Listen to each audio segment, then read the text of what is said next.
கர்த்தருடைய நாமம் மகிமைப்படுவதாக. ஆண்டவரும் அருமை இரட்சகருமாகிய இயேசுவின் நாமத்தினாலே இந்த புதிய நாளுக்காய் நான் தேவனை துதிக்கிறேன். நம் கண்களை மூடி நம்ம ஜெபம் பண்ணுவோமா? பரிசுத்தம் கிருபை நிறைந்த நல்ல தகப்பனே, இந்த புதிய நாளிலே புதிய புதிய காரியங்களை செய்வீராக. காலைதோறும் உடைய கிருபை புதிதாக இருக்கும் என்ற வார்த்தையின்படி அற்புதங்களை செய்யுங்கப்பா, இயேசுவின் நாமத்தின் பிதாவே, ஆமென். எடுத்து வாசிப்போம். யோபு 5ஆம் அதிகாரம் அதில் 9ஆம் வசனத்தோடு வாசிப்போம். ஆராய்ந்து முடியாத பெரிய காரியங்களையும் எண்ணி முடியாத அதிசயங்களையும் அவர் செய்கிறார்.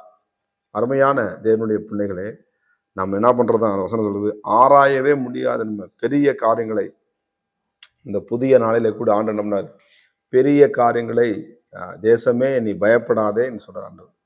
அவன் தேசத்தை பார்த்து, இன்னைக்கு தேசத்துல எத்தனை விதமான குழப்பங்களும் பிரச்சனைகளும் போராட்டங்களும், நியூஸ் வாசிக்க முடியல, செய்தித்தாளை வாசிக்க முடியல, பல கோணங்களிலே இன்றைக்கு வேற மாதிரி என்னமோ குழப்பத்தில். ஆனாலும் பாருங்க, ஆண்டவர் சொல்றாரு, தேசமே நீ பயப்படாதே, மகிழ்ந்து கலிகூறு, கர்த்தர் பெரிய காரியங்களை அவர் செய்கிறார் என்பார். இந்த புதிய நாளில கூட உங்கள் குடும்பத்துல ஆமே சோத்திரம், நிச்சயமாக ஒரு பெரிய காரியத்திற்காக நீ எதிர்பார்த்து கொண்டிருக்கிறீங்களா? இந்த காரியம் பெரிய ஒரு காரியம், இது பெரிய ஒரு இதான் எனக்கு பெரிய ஒரு தலைமையில எனக்கு பெரிய பிரச்சனை, இந்த பிரச்சனை இருந்து எனக்கு விடுதலை ஆயிடுச்சா ரொம்ப எனக்கு சந்தோஷமா இருக்கும். அதுக்காகத்தான் நான் காத்துக்கிட்டு இருக்கேன். அது வசனம் சொல்லுது, ஆராய்ந்து முடியாத பெரிய காரியங்களை. இந்த யோபு புத்தன் சொல்றான், வாழ்க்கையில எவ்வளவுதான் போராட்டம் பிரச்சனை வந்தாலும், ஆனா தேவனுடைய சமூகத்துல அவன் விசுவாச அவன் அறிக்கையிட அந்த அந்த வார்த்தைகளை பார்த்தீங்கன்னா நம்மளே ஆச்சரியமூட்டத்தக்கதாக வார்த்தை காணப்படுது. அப்ப நம்மளே ஆராய முடியும், நம்மளே யூகிக்க முடியாத நம்முடைய குடும்பத்துல ஆண்டவர் நம்பினாரு அற்புதங்களை உங்களுக்கு செய்ய போகிறார். அப்ப அவர் செய்ய போகிறப்ப அதுக்கு நம்ம என்ன பண்ணணும் பாஸ்டர் அப்படின்னு இருக்கீங்களா? ஒண்ணும் கிடையாது. முழு இதயத்தோடும் முழு பலத்தோடும் முழு அவரை என்ன பண்ணணும், நம்ம நேசிக்கணும். அவர் வார்த்தையை நம்ம கீழ்ப்படினோம். அந்த கட்டளைகளை நம்ம கை கொள்ளும் பொழுது நம்முடைய வாழ்க்கையில தேவன் பெரிய காரியங்களை செய்யும்படி விரும்புகிறார். அது மாத்திரமல்ல, 2வது சொல்லுது, எண்ணி முடியாத அதிசயங்களை செய்கிறவர். எகிப்துல ஆண்டவர் இஸ்ரவேல் ஜனங்களை வழிநடத்தும் பொழுது 10 விதமான அந்த அந்த எகிப்தில் வந்த வாதைகளை ஆண்டவர் பயங்கரமான கிரிகளை அந்த எகிப்தி நாட்டிலே இஸ்ரவேல் ஜனங்களுக்கு தேவன் பாதுகாத்து வந்தார். அந்த பயங்கரமான நெருக்கத்திலே, அந்த போராட்டத்திலும், இந்த அடிமைத்தனத்திலும் பெருமூச்சு விட்டு அழுகிறவர்களை ஆண்டவர் அந்த நேரத்தில் பாருங்க பரிபூர்ண ஒரு விடுதலையை கொடுத்து அவர்கள் வேலை செஞ்சதுக்கெல்லாம் சோதரம். அந்த பார்வோன் ஏமாத்தினாலும், ஒருவேளை நீங்க ஏமாற்றப்பட்டிருக்கிறீங்களா? சோதரம், நான் வேலை ஸ்தலத்தில் ஏமாற்றப்பட்டிருக்கேன், சோதரம் ஊழியத்தில் ஏமாற்றப்பட்டிருக்கிறேன், குடும்பத்தில் ஏமாற்றப்பட்டிருக்கேன், சரீரத்தில் பயங்கரம் ஏமாற்றப்பட்டு காணப்பட்டிருக்கிறீங்களா? அந்த எகிப்துல அந்த பார்வோன் ராஜா பார்த்தீங்கன்னா, அவர்கள் செய்த வேலை செய்த கூலியவன் தரல. ஆனா பாருங்க, அவங்க புறப்படும் பொழுது அங்கே இருந்த வெள்ளியும் பொண்ணும் என்ன பண்ணாங்க, அவன் எடுத்துக்கொண்டு போன நம்ம பார்க்க முடியுது. அருமையான தேவனுடைய பிள்ளைகளே, ஆண்டவர் என்ன பண்ணாருன்னா அதிசயங்களை எகிப்து நாட்டில் இஸ்ரேல் ஜனங்களுக்கு செய்த ஆண்டவர். சோத்திரம். நிச்சயமாக நான் வேலை செய்கிற இடத்துல சரியான எனக்கு சம்பளம் வரல, எனக்கு சம்பளத்தை பிடிச்சுக்கிட்டாங்க, எனக்கு கொடுக்க வேண்டிய சம்பளத்தை எனக்கு கொடுக்கலன்னு சொல்லி ஒருவேளை கலக்கத்தோடு இருக்கிறீங்களா?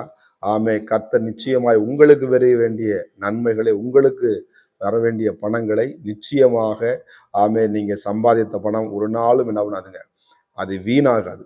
எனக்கு கூட தெரிஞ்ச ஒரு அருமையான ஒரு அம்மா ஒன்று பார்த்தீங்கன்னா, அவங்களுக்கு எத்தனையோ காலத்துக்கு முன்னாடி அந்த பைசா போட்டு வச்சுருந்தாங்க. கடைசியில் இந்த பைசா தரமாட்டேன், எப்போ கொடுக்க முடியாது அப்படின்னு சொன்னாங்களாம். சரி, அந்த அம்மா அப்படியே என்ன பண்ணுச்சேன், சரி என்ன பண்ணுறது, அப்படியே பரவாயில்ல அப்படி விட்டுட்டாங்களாம். பாருங்க, நாட்கள் கடந்து போயிட்டு இருந்துச்சு. ஆனால் அந்த அம்மா இயேசு கிறிஸ்துவை உண்மையாக ஏற்றுக்கொண்டு அந்த வார்த்தையை கீழ்ப்பணிஞ்சு வாழ்ந்து கொண்டு இருக்கும்போது அவர்களுக்கு ஒரு இக்கட்டான ஒரு அந்த வீட்டில் கரண்ட் இல்லை, அவங்க இடத்துல கரண்ட் இல்லை, என்ன பண்ணணும்னு சொல்லுங்க. அப்போ ஜென்ரேட் அவங்களுக்கு தேவைப்பட்டது. அப்போ பைசா இல்லை. பாருங்க, அந்த ஏற்கனவே இந்த வேலை செஞ்சு போன அந்த பணம் உடனே கால் பண்ணி, அம்மா அந்த பணம் உங்களுக்கு என்ன பண்ணுது, கட்டிட்டாரு, உங்களுக்கு 50,000 பணம் உங்களுக்கு வந்துடும் அப்படின்னு சொன்ன அந்த அம்மாவுக்கு ஒரே சந்தோஷம். உடனே என்ன பண்ணாங்க, அந்த அந்த 50 பணத்தை வாங்கி அழகாக அந்த ஜென்ரேட்டை வாங்கி அந்த வீட்டுக்கு நல்லா கரண்ட் என்ன பண்ணுவாங்க. ஸோ அற்புதமாக தேவன் நடத்தினார். அதிசயங்களை அவர் செய்கிறவர். நிச்சயமாக இந்த செய்தியை பார்த்து கொண்டிருக்கிற ரவியான தேவனுடைய பிள்ளைகளே, கர்த்தர் உங்களுடைய வாழ்க்கையில் நிச்சயமாக அதிசயங்களை செய்ய போகிறார். பெரிய காரியங்களை செய்ய போகிறார். யார் செய்யறார்? அவர் செய்கிறார். யாருங்க? வானத்தையும் பூமியும் உண்டாக்கின ஆண்டவராக இயேசு கிறிஸ்து நிச்சயமாய் செய்வார். அவர் நோக்கி பார்த்த முகம் ஒரு நாளும் வெட்கமடையாது. உங்களுக்கு வர வேண்டிய நன்மைகளை, உங்களுக்கு வர வேண்டிய சுகத்தை நிச்சயமாய் தேவன் கொடுத்து உங்களை மகிமைப்படுத்தி உங்களை ஆஸ்வதிப்பார். நம்ம கண்கள் மூடி ஜெபம் பண்ணுவோமா? பரிசுத்தமும் கிருபை நிறைந்த நல்ல தகப்பனே, ஆண்டவரே, எண்ணி முடிய அதிசயங்களை அற்புதங்களை செய்கிற முடிய வல்லமையில கரம், ஆண்டவரே, பெரிய காரியங்களை பிள்ளைகளை வாழ்க்கையில கர்த்தர் செய்த காரியம் பெரிய காரியம் என்று சொல்லத்தக்கதாக, நம்முடைய கண்களுக்கு ஆச்சரியமா இருக்கத்தக்கதாக அற்புதங்களை செய்யுங்க. பிள்ளைகளை மகிழ்ச்சிக்கு மகிமை, ஆண்டவரே, மகிழ்ந்து கலிகூறத்தக்கதாக மகிழ்க்கும்படியாக நாங்கள் ஜெபிக்கிறோம் அப்பா. மகிழ்ந்து கலிகூறட்டும், அற்புதங்களை செய்யுங்க இயேசுவின் நாமத்தின் பிதாவே, ஆமென். God bless you. கர்த்தர் உங்களை ஆசீர்வதிப்பாராக.